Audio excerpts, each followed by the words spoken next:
कि पिया तारा दूध से कजल बड़ा कि काहे पीछा पड़ल बड़ा। जितना भी हमारे चैनल के मित्र भाई बंधु आइल बने सभी के बहुत बहुत स्वागत बा। जे निमन चढ़ावे 100 मिलियन ले जावे, जे बेकार चढ़ावे हे काली मैया चैनल में ले लेना। बाकी सब ठीक कि के कर जगलू हर कहां पुतवलू कि हरी हरी ओढ़नी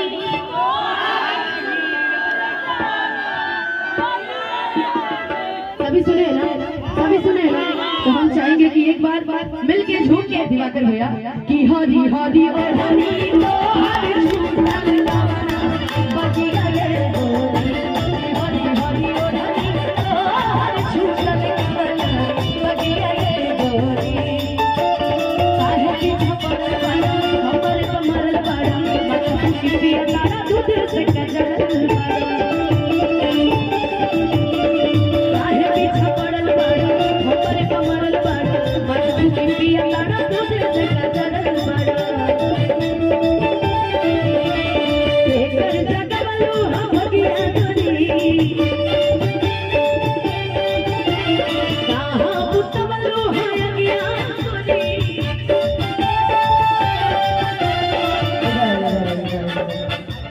आप यहाँ पे एक बार ठुमका लगाइए, देखिए यहाँ के लोगों का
गोलू भैया तनी गोलू भैया